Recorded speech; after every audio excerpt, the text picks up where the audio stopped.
Всем привет! Меня зовут Владимир Мельников, и я снимаю видео для своего канала на YouTube, в частности про основы электротехники. Сегодняшняя тема – катушка индуктивности. Кратко вспомним, что такое катушка индуктивности.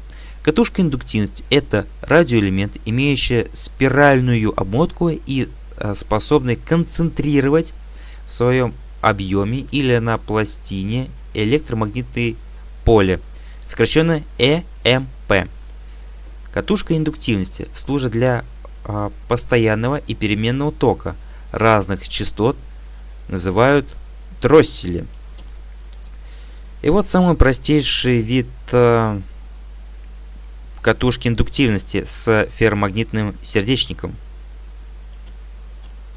Классификация катушки индуктивности. Первое по назначению. Они бывают контурные, катушки связи, вариометры, дроссели высокой частоты. Второе по диапазону волн. Длинноволновые, средневолновые, коротковолновые, ультракоротковолновые. Ну, проще говоря, еще короче, чем короткая волна. И у каждой из них есть своя аббревиатура ДВ, СВ, КВ, УКВ. Третий пункт по конструкционным признакам. Без корпуса и корпусные, без сердечника и с сердечником, не экранизированные и экранизированные, однослойные и многослойные. Четвертое. По технологии изготовления. Вожженные. Имеется в виду, как сделана как одна такая монолитная деталь, то есть одна общая единая деталь. Следующее это намотанные и тонкопленочные. Для постоянного тока сопротивление любой катушки очень мало. Индуктивное сопротивление катушки зависит от частоты тока и определяется по формуле. X с индексом L равняется 2 умножить на P. Не на P, а на P. А P, в свою очередь, равняется 3,14, которую мы все прекрасно знаем еще со времен школы. Умноженное на F и умноженное на L. Вся эта формула называется индуктивное сопротивление. Разберем каждую букву. F малая – это частота, измеряется в герцах. Вообще у нас в России есть по ГОСТу у нас где-то 50-60 Гц. То есть это частота, за какую ток может проходить. L большое – это индуктивность, измеряется в Генри. Прошу не путать. Я сам заметил, очень многие путают частоту, которая измеряется в Герцы, и индуктивность, которая измеряется в Генри. То есть Герцы и Генри, их очень часто путают, но это не одно и то же. Прошу это запомнить. X с индексом L, собственно, индуктивность сопротивления. И вот еще. Для постоянного тока, вот постоянный ток обозначают как тире, такой палочкой, чтобы как тоже был поменьше писанины и так далее. Постоянный ток. Следующее это у нас условно-графическое обозначение катушки индуктивности.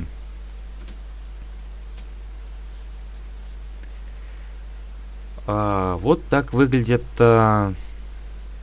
слева катушки индуктивности. Но у каждой катушки есть своя особенность. Разберем поподробнее. Под буквой А без сердечника, то есть обычная намотка проволоки. Ну, проволоки или проводника. И слева на изображении она изображена под буквой L1. Буква Б без сердечника с отводом. Изображено на изображении слева под буквой L3. То есть отвод это как теплоотвод. Как правило, такие радиодетали, они тоже очень сильно нагреваются. И отвод тоже для того, чтобы отводить тепло. Под буквой Б с ферромагнитным сердечником. Ну, собственно, который я вам показывал на самом первом слайде.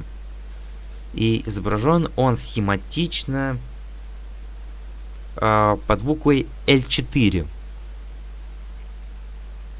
Буква Г с ферромагнитным сердечником, имеющий зазор.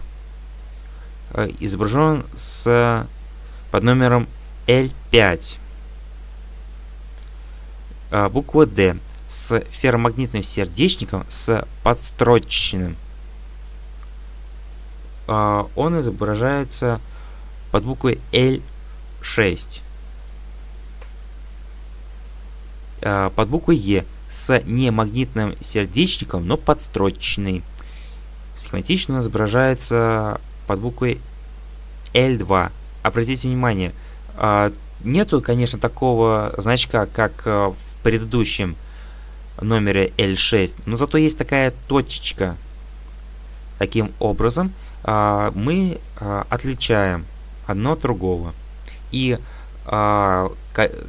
концы проводов не горизонтальные, а вертикальные. Прошу это учитывать. Следующее под буквой Ж с магнитным диэлектриком, сердечником, подстрочный. Изображается он под буквой L7. Попрошу внимательно обратить на него внимание. Тоже изображен подстрочный, такие же витки, но там еще обозначена буква СУ. ЦУ.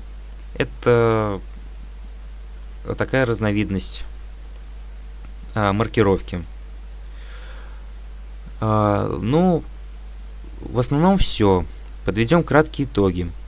Во-первых, данное видео это является дополнением к предыдущему видео по